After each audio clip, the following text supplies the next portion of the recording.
नमस्कार, मैं वसंत रावल ज्योतिष विद्या ज्ञान चैनल के अंदर आज मैं आपको बताने आया हूं षडबल के अंदर काल बल का क्या महत्व है और उसका कैलकुलेशन कैसे किया जाता है। तो आइए देखते हैं।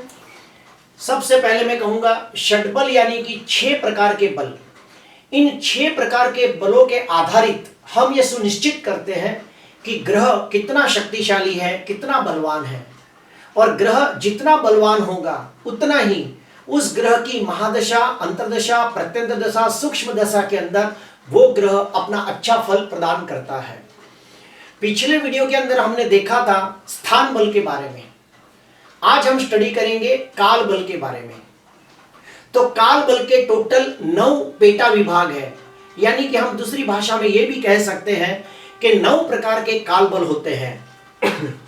उनके नाम हैं, पहला है नतो उन्नत बल, दूसरे नंबर पे आता है पक्ष बल, तीसरे नंबर पे आता है त्रिभाग बल, चौथे नंबर पे आता है वर्ष बल, 5वें नंबर पे आता है मास बल, 6वें नंबर पे आता है वार बल, 7वें नंबर पे आता है होरा बल, 8वें नंबर पे आता है अयन बल और 9वें नंबर पे आता है युद्ध बल।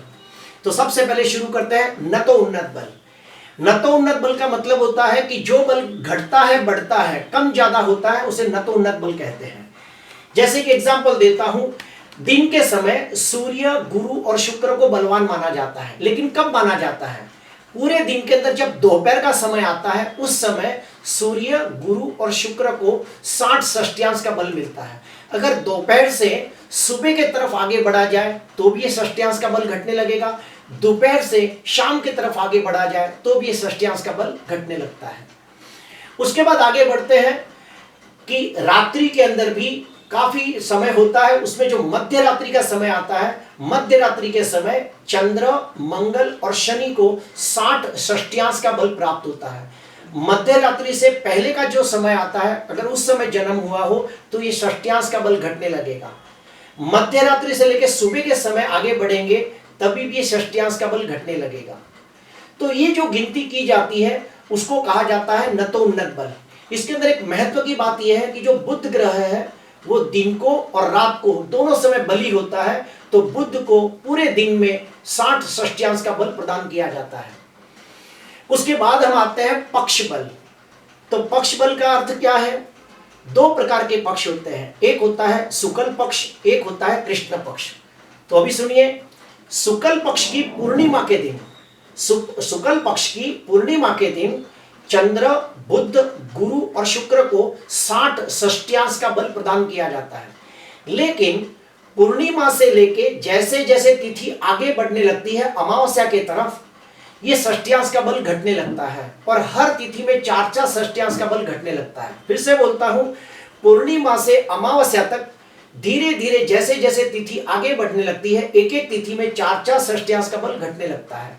वैसे ही कृष्ण पक्ष अमावस्या के दिन सूर्य, मंगल और शनि, ये तीनों पाप ग्रहों को 60 षष्टियांश का बल प्रदान किया जाता है।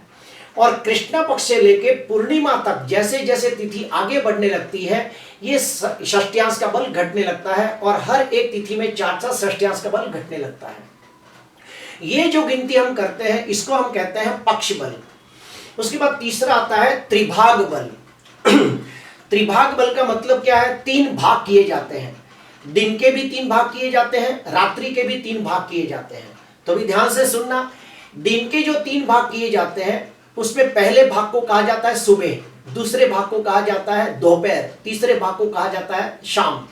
तो सुबह के समय बुध को 60 षष्टियांश का बल मिलता है, दोपहर के समय सूर्य को 60 षष्टियांश का बल मिलता है और शाम के समय शनि को 60 षष्टियांश का बल मिलता है। उसी प्रकार रात्रि को भी 3 हिस्से किए जाते हैं। रात्रि का जो पहला हिस्सा आता है उसमें चंद्र को 60 षष्टियांश का बल मिलता है, मध्य रात्रि को शुक्र को 60 षष्टियांश का बल मिलता है और ब्रह्म मुहूर्त जब आता है सूरज उगने से पहले 3-4 घंटे का समय, उस समय मंगल को 60 षष्टियांश का बल प्राप्त होता है। और ये जो गणित होता है इसको हम कहते हैं त्रिभाग बल। चौथे नंबर पे आता है वर्ष बल। वर्ष का मतलब क्या? तो मैं कहूंगा इसके अंदर हमें इंग्लिश महीने नहीं गिनने हैं, जनवरी, फरवरी, मार्च, अप्रैल ये नहीं गिनना है। इसके अंदर जो संवत्सर में जो महीने आते हैं जैसे कि चैत्र, वैशाख, जेठ, उनका गिनती किया जाता है। तो आपका जो महीने में जन्म हुआ है उस महीने के पहले दिन जो वार आता है उस वार के स्वामी को हम वर्षाधिपति कहते हैं और उस वर्षाधिपति को 15 षष्टियांश का बल मिलता है। ठीक उसी प्रकार मास बल यानी कि जिस मास में आपका जन्म हुआ हो उस मास के पहले दिन जो वार होता है उस वार का जो स्वामी ग्रह होता है उसे मासाधिपति कहते हैं और उसे 30 षष्टियांश का बल प्रदान किया जाता है। उसी प्रकार वार होता है कि जिस वार को आपका जन्म हुआ है उस वार का जो स्वामी ग्रह है उसे वाराधिपति कहते हैं। मान लो किसी का जन्म गुरुवार के दिन हुआ है तो गुरुवार का स्वामी ग्रह कौन हुआ? गुरु। तो गुरु को वाराधिपति कहेंगे और उसको 45 षष्टियांश का बल प्राप्त होता है। उसी प्रकार होरा बल, किसी व्यक्ति का जन्म जो होरा में हुआ हो उस होरा का जो स्वामी ग्रह है उसे होरा स्वामी ग्रह कहते हैं, उसको 60 षष्टियांश का बल प्रदान किया जाता है। अभी हम आता है अयन बल। अयन बल मतलब क्या होता है कि जब आप पूर्व दिशा में मुंह करके खड़े रहो तो आकाश के अंदर एक सीधी लाइन की जाती है और लेफ्ट के तरफ उत्तरायण आता है, राइट के तरफ दक्षिणायन आता है। तो लेफ्ट के तरफ जब उत्तर क्रांति 24 डिग्री पे होती है उस समय सूर्य, मंगल, बुध, गुरु और शुक्र इन पांचों ग्रहों को 60 षष्टियांश का बल मिलता है। लेकिन उसके बाद जैसे जैसे उत्तरायण से दक्षिणायन की तरफ ग्रह आगे बढ़ते हैं वो षष्टियांश का बल भी घटने लगता है और यहां आते हैं तब शून्य हो जाता है। ठीक उसी प्रकार दक्षिणायन के अंदर जब दक्षिण क्रांति 24 डिग्री पे आती है तब चंद्र और शनि को 60 षष्टियांश का बल प्राप्त होता है और जैसे जैसे उत्तरायण की तरफ जाता है उसकी डिग्रियां घटने लगती है यानी कि षष्टियांश का बल घटने लगता है। आखिरी में आते हैं युद्ध बल।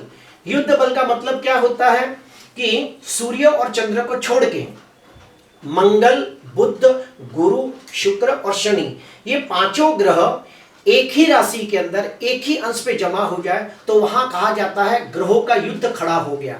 उस समय जो ग्रह बलवान होता है उसको 60 षष्टियांश का बल प्राप्त होता है यानी कि 1 रूपा का बल प्राप्त होता है और जो हार जाता है उसे कुछ भी नहीं मिलता है। अगर मान लो कोई ग्रह ये सारे बल प्राप्त कर लेता है, फिर से बोलता हूं, कोई ग्रह ये सारे बल प्राप्त कर लेता है तो उसे टोटल 390 षष्टियांश का बल प्राप्त होता है। इसको दूसरी भाषा में कहेंगे अगर कोई ग्रह सारे बल प्राप्त कर लेता है तो उसको 6.5 रूपा प्राप्त होता है। इसके अंदर और एक महत्व की बात यह है कि सूर्य और चंद्र ये दोनों ग्रह कभी वक्री नहीं होते हैं, इसीलिए चंद्र को पक्ष बल के अंदर जितने भी षष्टियांश का बल प्राप्त हुआ है उसको दुगना कर दिया जाता है। ठीक उसी प्रकार सूर्य भी कभी वक्री नहीं होता तो अयन बल के अंदर सूर्य को जितना भी षष्टियांश का बल प्राप्त हुआ हो उसको दुगना कर दिया जाता है क्योंकि सूर्य वक्री नहीं होता। ये सारी बातों को कैलकुलेशन करने के बाद, ये 9 बलों को कैलकुलेशन करने के बाद एक बल प्राप्त होता है काल बल। फॉर एग्जाम्पल मैं आपको कहूंगा कि जैसे मान लो किसी व्यक्ति का जन्म गुरुवार के दिन हुआ है और उस समय दिन का समय है और उस समय गुरु की हो रहा है तो हम क्या कहेंगे? सबसे पहले हम कहेंगे दिन के समय जन्म हुआ है तो गुरु को उस समय 60 षष्टियांश का बल प्राप्त हो गया। जिस दिन जन्म हुआ तभी शुक्ल पक्ष थी तो शुक्ल पक्ष के अंदर भी गुरु को 60 षष्टियांश का बल प्राप्त हो गया। दिन का समय था तो हम कहेंगे उस समय दिन हो या रात गुरु को तभी 60 षष्टियांश का बल प्राप्त होता है तो इधर भी गुरु को 60 षष्टियांश का बल प्राप्त हो गया। जो व्यक्ति का जन्म हुआ उस समय चैत्र महीना जब बैठा तब पहला वार था मान लो गुरुवार तो फिर उसको 15 षष्टियांश का बल प्राप्त हुआ। आगे बढ़ते हैं कि कोई व्यक्ति का जन्म मान लो जिस महीने में हुआ उस महीने का पहला वार था मान लो गुरुवार तो फिर गुरु को 30 षष्टियांश का बल प्राप्त हुआ। उसी प्रकार गुरुवार के दिन जन्म हुआ है तो फिर 45 षष्टियांश, गुरु की होरा में जन्म हुआ तो फिर 60 षष्टियांश। इस प्रकार से जब टोटल गुरु का जब टोटल षष्टियांश का बल किया जाएगा तो 390 षष्टियांश का बल प्राप्त होता है।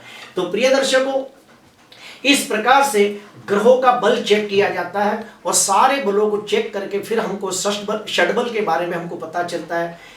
तो प्रिय दर्शकों, आज के लिए बस इतना ही। आपको अच्छा लगा हो तो जरूर लाइक करना, सब्सक्राइब करना। नमस्कार।